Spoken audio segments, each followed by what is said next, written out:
La figura di Rosario Livatino, il giudice ragazzino assassinato barbaramente dalla mafia il 21 settembre del 1990, è ancora oggi vessillo di giustizia, dedizione al proprio lavoro, ma soprattutto libertà. Sono stati proprio questi i principi primi da cui è partita la manifestazione organizzata dall'Istituto Comprensivo Villaggio Mosè e Peruzzo di Agrigento. L'evento ha avuto inizio dapprima con la proiezione del film Il giudice ragazzino e poi un convegno incentrato proprio sulla figura di Angelo Rosario Livatino. Intervenuti alla manifestazione personalità di elevata rilevanza: Ida Abbate, docente di lettere al liceo classico Ugo Foscolo di Canicattì, insegnante del giudice; Don Giuseppe Livatino, cugino di Rosario, nonché postulatore della causa di canonizzazione, e Salvatore Cardinale, presidente della Corte d'Appello di Caltanissetta. La figura di Rosario Livatino è illuminante in un momento, come diceva lei, di grande scoraggiamento, di grande difficoltà, di caduta verticale dei valori.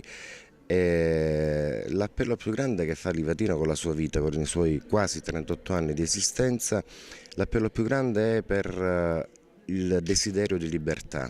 Soprattutto questo. Quando lui fa il suo dovere ogni giorno, non lo fa perché ama stare sepolto in mezzo ai libri, non studia perché ama fare solo quello, così come non fa quotidianamente il suo dovere fino al sacrificio, perché si sente schiacciato quasi da questa forma di attaccamento appunto allo stesso senso del dovere, ma lo fa perché capisce che è liberante. Solo in questo modo egli libera se stesso, realizza se stesso e riesce a garantire il diritto alla giustizia degli altri. Io penso che i giovani abbiano bisogno dei punti di riferimento, non certo quelle che arrivano attraverso la televisione, oggi, con gente che ha dimenticato che fare il proprio dovere, come insegnava Rosario, fino in fondo, anche con un grande sacrificio, è una cosa di fondamentale importanza. Io ai giovani dico questo, e forse anche stamattina, perché in genere parlo ex abundantia cordis, e questo giudice è considerato a pendenza zero.